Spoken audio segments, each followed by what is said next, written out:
ሰላም ውድ የኤርሚኢ-ለርኒንግ ቤተሰቦች ዛሬ እንግዲህ ይዤላችሁ የመጣሁት IAS 8ን ሲሆን አካውንቲንግ ፖሊሲ ቼንጂንግ አካውንቲንግ ኤስቲሜት ኤንድ ኤረር የሚለውን ስታንዳርድ ነው ይዤላችሁ የመጣሁት። ለዚህ ቻናል አዲስ የሆናችሁ ቤተሰቦች ሰብስክራይብ በማድረግ የደወል ምልክቷን በመጫን ቤተሰብ መሆን ትችላላችሁ። ኦኬ የዚህ ስታንዳርድ ዋነኛው ኦብጀክቲቭ ምንድነው? to prescribe the criteria for selecting and changing accounting policy የመጀመሪያው ይሄ ነው።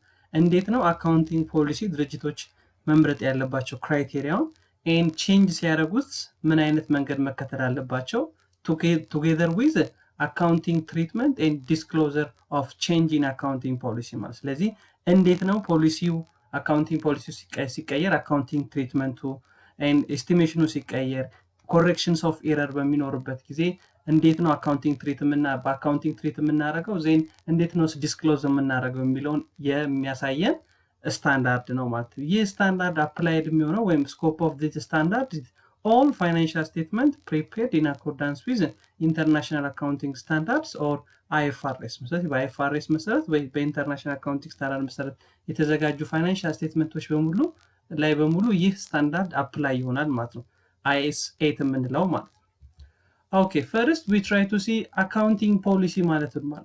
ድርጅቶች የየራሳቸው የአካውንቲንግ ፖሊሲ አላቸው። accounting policies ስንል policies are a specific principle based on basis or guideline or convention, rule, practice or similar norms applied or used by an entity in preparing or presenting financial statement ነው። ስለዚህ financial statementን prepare የሚያደርጉበት ወይም የሚያዘጋጁበት ስፔሲፊክ የሆኑ ፕሪንሲፕሎች ቤዞች ጋይድ ለምሳሌ ሬቬኒው እንዴት ነው ሪኮግናይዝ የምናደርገው ኢንቨንተሪ እንዴት ነው ኮስት ዲተርማይን ዲፕሪሲዬሽን እንዴት ነው የምንሰራው ከረንት አሴት እና ሎንግ ተርም አሴቶቻችን እንዴት ነው ክላሲፋይድ የምናደርገው ኦል አካውንቲንግ ፕራክቲሱን የሚመሩበት ምን ያወጣሉ ማለት ነው ፖሊሲ ኦር ጋይድላይን ያወጣሉ። ያንን ነው አካውንቲንግ ፖሊሲ የምንለው ማለት ነው። ለምሳሌ valuations of inventory using FIFO ነው የምትጠቀሙ ልክ አካውንቲንግ ፖሊሲያቸውን ሲያዘጋጁ ለኢንቨንተሪ FIFO ነው ለዚህኛው ኢንቨንተሪ አቨሬጅ ነው ሊሉ ይችላሉ። ወይም ደግሞ አቨሬጅ ኮስቲንግ ሜተድ ነው FIFO ኮስቲንግ ወይም ደግሞ ፐርሰንቴጅ ኦፍ ኮምፕሊሽን ሜተድ ወይም ሬቬኒው ሪኮግናይዝ እና ወይም ኮስት ሪከቨሪ ሜተድ ሊሉ ይችላሉ። ወይም ደግሞ classification presentation and measurements of financial assets and liability are categorized በIAS 13 በIAS 39 በIFRS 9 ላይ ያሉትን ፋይናንሻል አሴቶችና ፋይናንሻል ኢንስትሩመንቶችን ሜጀር የምናደርግበት ክላሲፊኬሽኖቻችን ወደ ከረንት አሴት ነው የሚገቡት ወደ ሾርት ተርም ኢንቨስትመንት ነው የት ነው የሚገቡት የሚለውን የምንወስነው በIAS 2 በምናዘጋጀው የአካውንቲንግ ፖሊሲያችን ነው ማለት ነው። ስለዚህ አካውንቲንግ ፖሊሲ አጠቃላይ ለምን የሚረዳን ነው ማለት ነው how to report and where to report what to report and for how to report የሚለውን ወይም when to report የሚለውን ጨምሮ የሚመልስልን ነው። ስለዚህ አካውንቲንግ ፖሊሲ useful for decision maker in order to answering these 4 WH question ማለት ነው what to report how to report when to report and where to report የሚሉትን ሜጀር የሆኑ ጥያቄዎች ለመመለስ የሚያግዘን ነው ማለት ነው።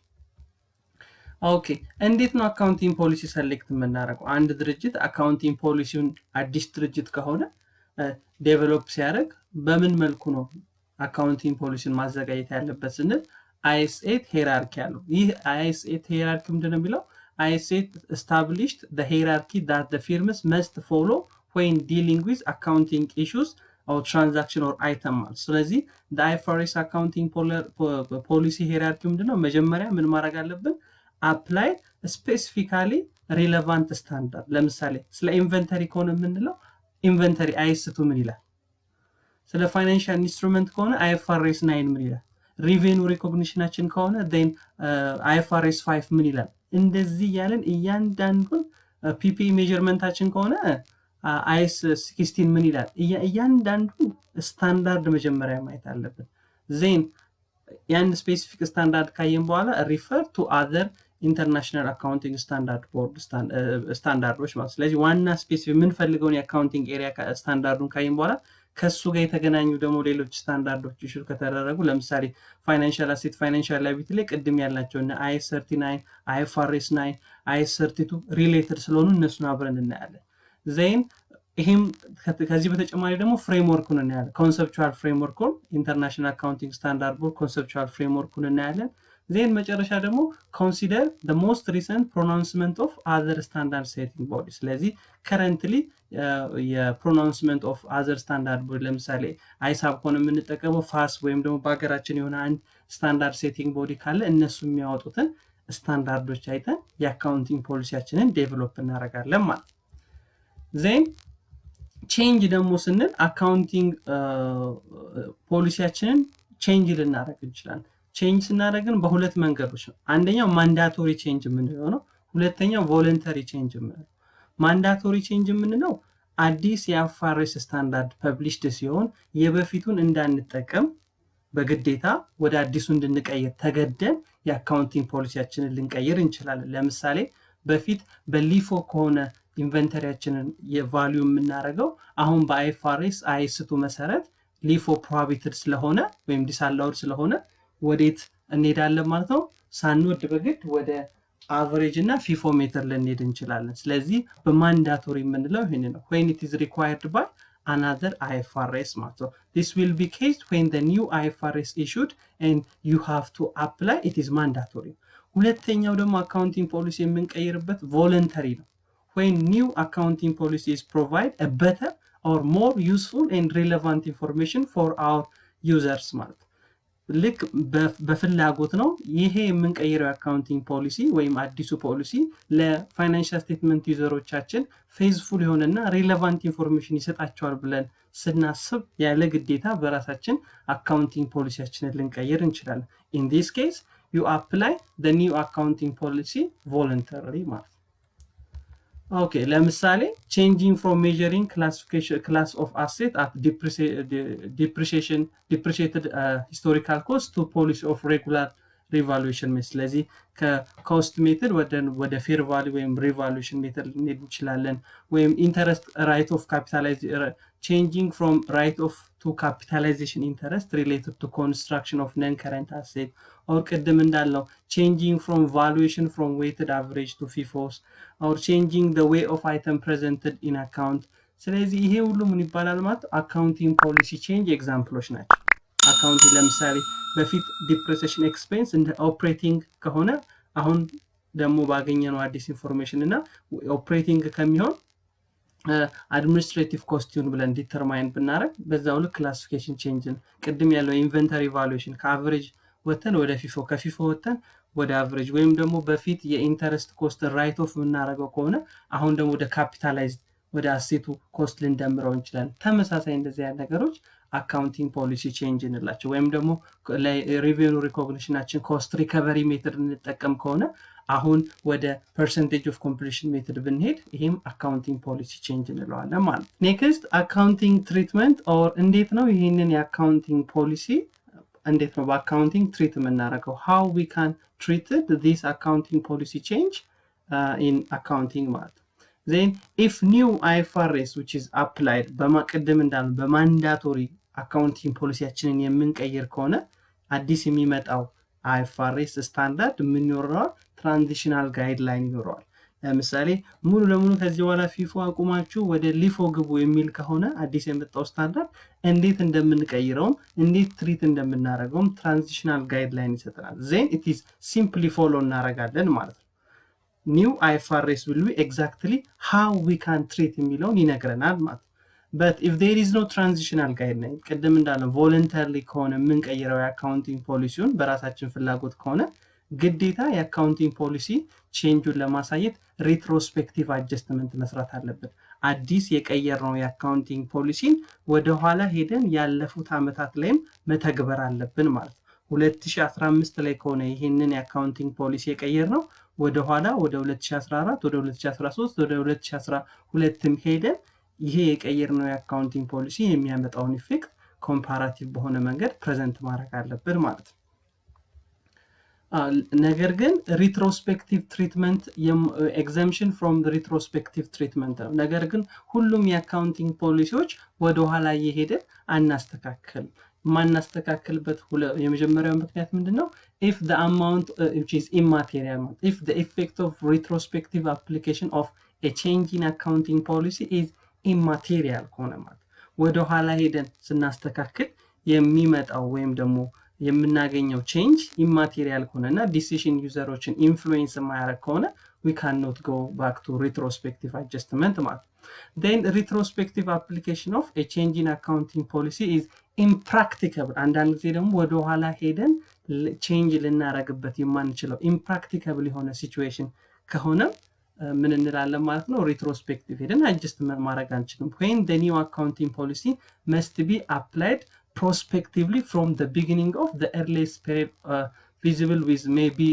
the current period which ማለት ነው ለምሳሌ አዲስ እንድንተገብር በአይኤፍአርኤስ በአዲሱ ስታንዳርድ እንድንተገብር የተደገደድነው አዲስ ፖሊሲ አካውንቲንግ ፖሊሲ ወደ ኋላ ሄደን ሪትሮስፔክቲቭ እንደ አጀስት እንዳናረግ የሚያስገድደን ከሆነና ኢምፕራክቲካብል ከሆነ ወደ ሪትሮስፔክቲቭ ሄደን አጀስት ማድረግ ማንችል ከሆነ ሲምፕሊ ወደ ኋላ መሄድ የለብንም ማለት ነው then initial applications of IFRS where the transitional accounting method provide allow or required prospective application of a new accounting policies or follow it otherwise it is retrospective application ማለት ነው ስለዚህ አዲስ የሚመጣው ቅድም እንዳለ ኢኒሺያሊ አፕላይድ የምናረጋው ኢኒሺያል አፕሊኬሽንስ ኦፍ IFRS ትራንዚሽናል አካውንቲንግ ሜቶዱ ወደፊት provide allow or require prospective application ከሆነ simply ወደ ኋላ ሄደን ብናናረግ ማለት exemption ወደ ኋላ ሄደን adjustment አንሰራም ማለት ስለዚህ these are an exemption for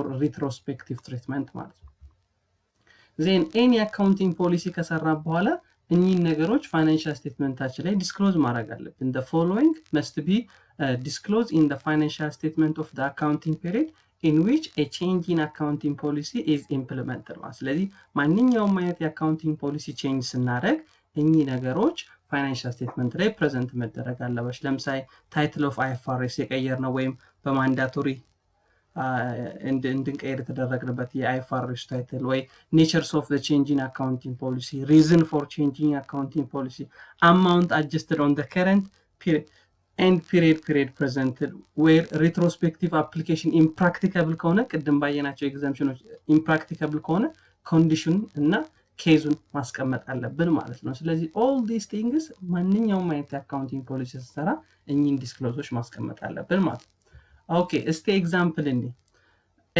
እኔ አካውንቲንግ ፖሊሲ በሚኖርበት ሰዓት እንዴት ነው ትሪት የምናደርገው የሚለውን እኔ ስለዚህ ABC Limited Company until now has valued inventory using LIFO method ስለዚህ እስካሁን ድረስ ኢንቨንተሪውን ቫልዩ ሲያደርግ የነበረው በLIFO method ነው however the following change to IAS2 inventories the use of LIFO method has been disallowed ስለዚህ በአዲሱ በIAS2 መሰረት LIFO prohibited ሆኗል ወይም disallowed ሆኗል ስለዚህ therefore the management of the company intended to use a FIFO method ስለዚህ ከLIFO እንተን ወዴት ልንሄድ ነው ማለት ነው ወደ FIFO ልንሄድ ነው ማለት ኢንቨንተሪያችን ቫልዩ ለማድረግ and the following items ተሰጥተውናል ለምሳሌ በFIFO ከማዘጋጀታችን በፊት before applications of FIFO financial statementታችን ላይ የ2012 እና ይሄንን አንድ እናርጋት እንደዚህ 2012 ይሄኛው ደግሞ 2011 ነው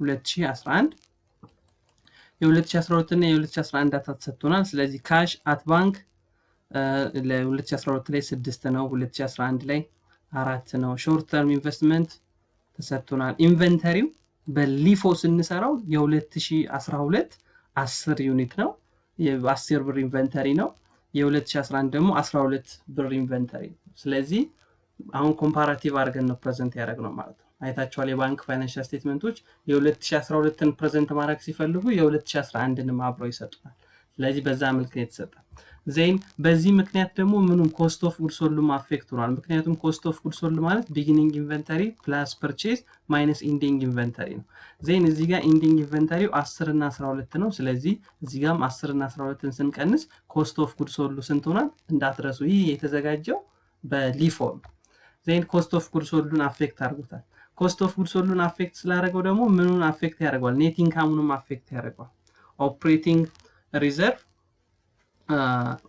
ሪዘርቭ ስንት ነበረ 40 እና 30 አለ ዜን ኔት ፕሮፊት 30 እና 20 አለ ዜን ዲቪደንድ አሲዩም የሁለቱም አመት ተመሳሳይ ቢሆን 10 ዜን ክሎዚንግ ሪዘርቭ ወይም ደግሞ ሪቴን ኢኒንግ የምንለው ማለት ሪቴን ኢንዲንግ ሪቴን ኢኒንግ የ2012 60 ነው የ2011 40 ነው ዜን ይሄ በሊፎ ሰርተነው ነው ኦኬ በአካውንቲንግ ትሪትመንት ደግሞ ቀይረን ከሊፎ ወደ ፊፎ ስንሄድ ደግሞ በአዲስ መልክ ኢንቨንተሪያችንን ስንቆጥረና ቫልዩ ስናረገው የኢንቨንተሪ ቫልዩ ስንት ነው አለን በፊፎ ሜትድ ብንሰራው ደግሞ የ2012 12 ነው የ2011 ደግሞ 13 ነው ዜን ወደ ኋላ ሄደንም የ2010ን በምን ሰርተናል በፊፎ ሰርተናል ለምን የ2010 ኢንዲንግ ማንን አፌክት ያደርግብናል የ2011 ቢጊኒንግ ስለሚሆን ማለት ነው ስለዚህ adjust all comparative amount presented in financial statement affected by the change in accounting policy for each period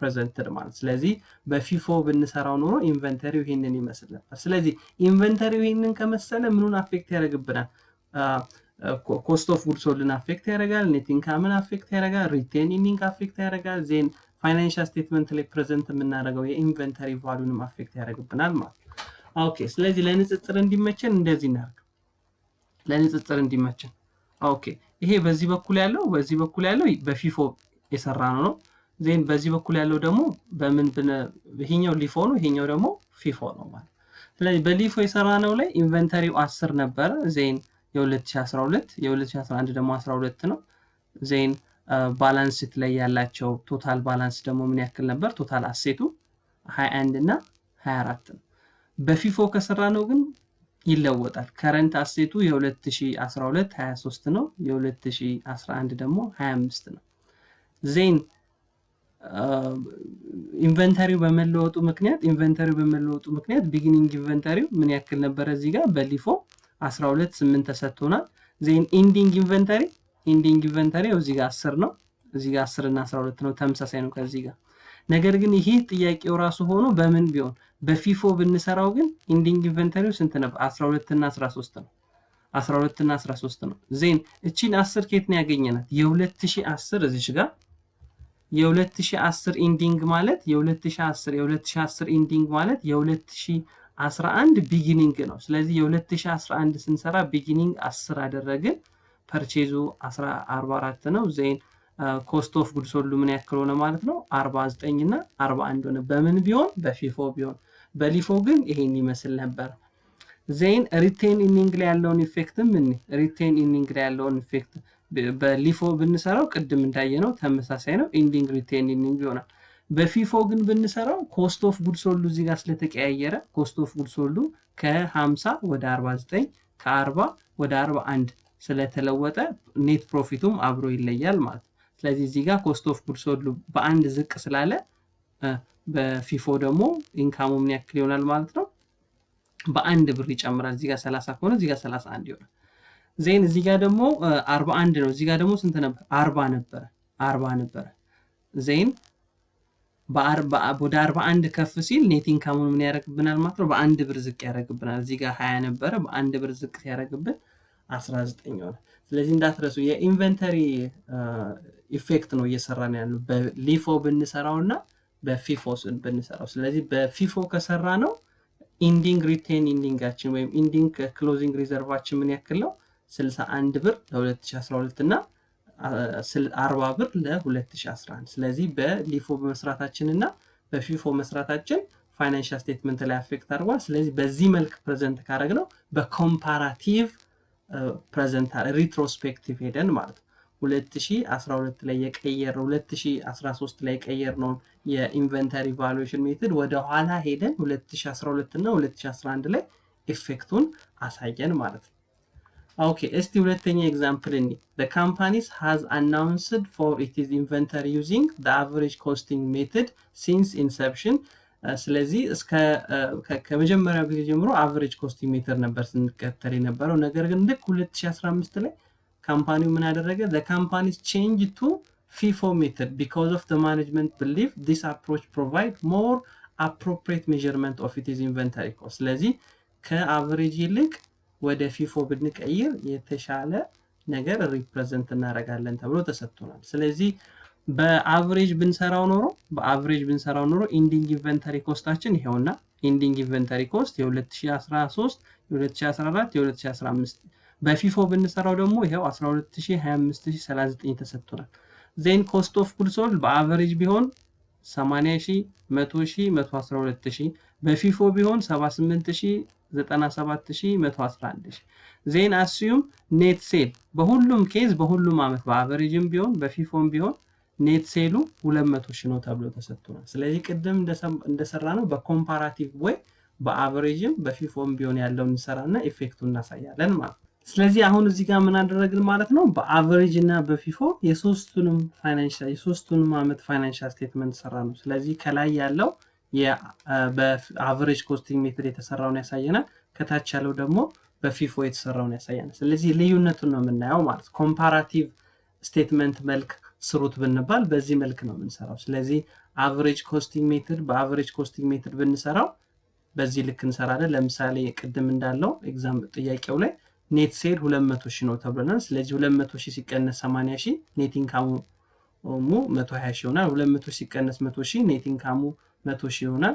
200,000 ሲቀነስ 113,000 ኔት ኢንካሙ 87,000 ይሆናል። ይሄ በምን ከተሰራ ነው? በአቨሬጅ ከተሰራ ነው።